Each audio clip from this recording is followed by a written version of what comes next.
Bien, ahora, supongamos que mi máquina es de 200 toneladas. Bueno, yo debo programar 80 toneladas. Bien, debo programar 80 toneladas. Entonces, cuando uno analiza esto, dice lo siguiente. Si acá yo grafico, bien, la fuerza de cierre, yo tengo la fuerza de cierre máximo de la inyectora, pongamos 200 toneladas, y yo voy a programar 80 toneladas, que es la fuerza de cierre necesaria. Bien, y pongo la fuerza de cierre necesaria. ¿Puedo poner más? Sí, puedo poner más, pero no me conviene porque ya con ese cálculo estoy del lado de la seguridad y yo programo la fuerza de cierre necesaria. Entonces optimizo la vida útil del herramental. Y ahora vamos al segundo truco. Si nosotros graficamos la presión de cavidad en función del tiempo, bien, nosotros estamos diciendo que vamos a tomar una presión de cavidad equivalente a los 4 kilonewton por centímetro cuadrado. Bien, vamos a poner acá,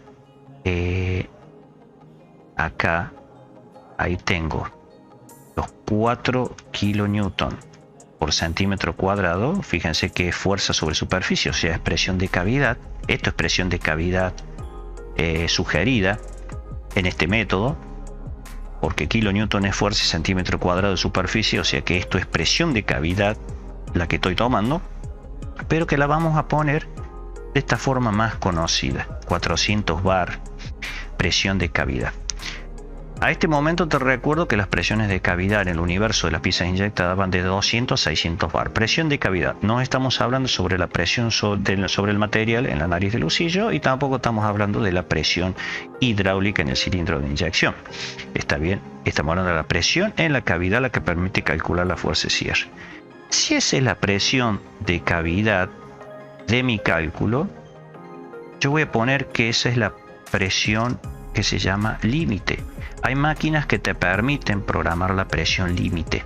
Se programa este valor 400 bar como límite si te permite programar la presión de cavidad. Si no, tienes que ver la presión específica o los bares específicos, que es la presión sobre el material. Esos 400 bar se multiplican por 2,5, así que estamos en el orden de los 1000 bar.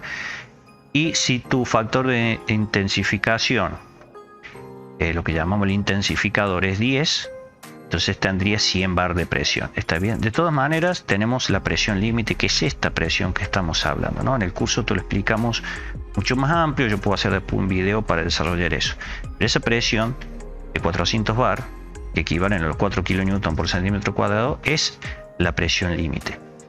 Entonces, si tú eliges una velocidad de inyección, siendo este el tiempo de inyección, el tiempo de llenado dinámico de la cavidad, nosotros tenemos que al elegir una velocidad de inyección, está bien, la máquina inyecta en esa fase y levanta presión. Levanta presión, llena la cavidad, ahí tenemos el tiempo de inyección y conmutamos a la segunda presión. Bien. Y hemos obtenido,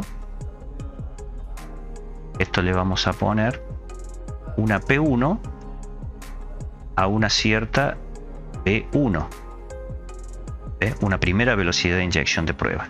Nosotros inyectamos con otra velocidad de inyección más alta, vamos a tener una P1 con la segunda velocidad que hayamos inyectado. Entonces recuerda que la presión de inyección, primera presión, es una presión resultante en la inyección que depende de la velocidad de inyección que hayamos tomado. Lo mismo el tiempo de inyección. El tiempo de inyección es resultante, que lo podemos estimar, sí lo podemos estimar. Y si inyectáramos con una velocidad muy pequeña, nosotros obtendríamos esta primera presión para otra velocidad v sub 3. Entonces nosotros tenemos que programar la velocidad de inyección la más alta posible, sin llegar a degradar el material por cizallamiento, exceso de cizallamiento. Y evidentemente habrá una velocidad de inyección que me haga llegar a la presión límite. Repito, yo puedo poner una velocidad de inyección muy elevada de tal manera que en la cavidad veamos la presión límite. Bien, entonces la técnica, el truco de usar una presión de cavidad de 400 bar o 4 kN por centímetro cuadrado me permite rápidamente determinar la fuerza de cierre necesaria. Eso se hace muy rapidito. ¿Y cuál es el segundo truco asociado a este? Es lo que vamos a ver ahora. Lo siguiente. Acá yo voy a esquematizar el molde visto de costado. Acá tenemos, supongamos, el plano de cierre. Entonces nosotros tenemos aplicada, bien, la fuerza de cierre en la unidad de cierre de la máquina. Fuerza de cierre como acción y reacción. ¿Está bien? Esta parte derecha, la estampa derecha, está en el plato fijo de la máquina. El plato móvil acciona la estampa móvil del molde. Entonces, por acción y reacción tenemos la fuerza de cierre aplicada. Entonces, nosotros decimos, si acá nosotros hacemos la inyección, la unidad de inyección con una velocidad de inyección, esta debe ser la máxima posible. Bien, entonces el truco es el siguiente. Para llegar a este punto, acá arriba de la presión límite, entonces yo coloco una velocidad de inyección práctica. Supongamos coloco 50 milímetros por segundo. Inyecto la pieza. Listo, no pasa nada. Sigo subiendo la velocidad de inyección, 60 milímetros por segundo, 70, 80. Supongamos que en 80 milímetros por segundo yo empiezo a tener fuga de material. Fuga. O sea, la pieza sale con rebaba.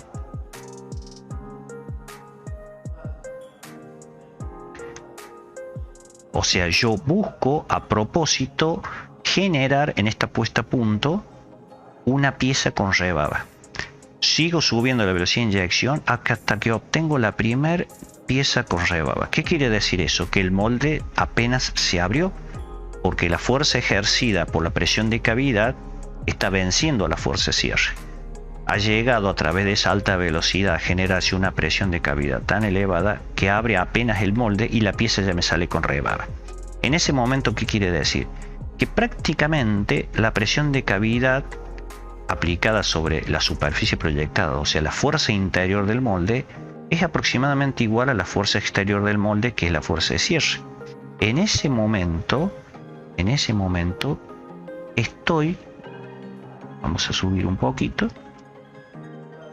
en ese momento estoy aquí, en este punto límite, ahí, en este gráfico, aquí estoy en este punto límite. Por lo tanto, lo que debo hacer es pasar a este segundo punto, que este es la P1 de trabajo, que la llamamos.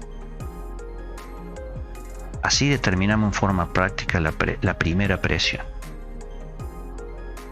Entonces, una vez que logramos la pieza con rebaba, ¿qué hacemos? Bajar 15% la velocidad de inyección. Entonces supongamos que habíamos inyectado con una velocidad de inyección de 100 milímetros por segundo y obtuvimos la primera pieza con rebaba. Le bajamos por ejemplo, un 15% y de esa manera vamos a estar en 85 milímetros por segundo. Bien, y tomamos esa velocidad de inyección. Y luego de eso, la presión máxima leída, sea en manómetro o en el control numérico, esa es la P1, primera presión de inyección. Y después de esto, nosotros podemos establecer una segunda presión, la P2, por ejemplo, con un 60% a un 80% de la P1, pero eso será motivo de otro video que te voy a enseñar a cómo determinar en forma práctica la segunda presión.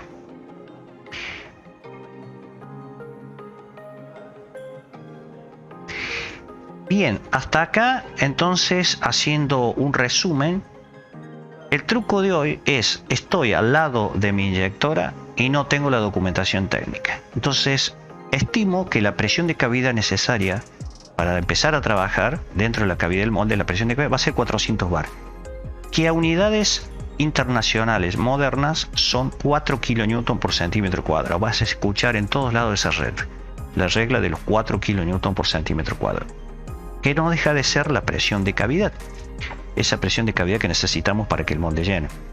Ahora bien, esos 400 bar cubre toda la gama de plásticos de inyección. Te lo mostré en la tabla, la tablita de las toneladas por centímetro cuadrado. Entonces, tan sencillo como multiplicar el valor en tonelada por centímetro cuadrado, que serían 0,4 toneladas por centímetro cuadrado, 0,4 toneladas por centímetro cuadrado, multiplicado por la superficie proyectada en centímetro cuadrado. Que además la superficie proyectada la veo rápidamente porque veo la superficie del molde y por rectángulos elementales agarro una calculadora y voy haciendo base por altura de todos los rectángulos elementales. Rápidamente tengo la superficie proyectada en centímetros cuadrados.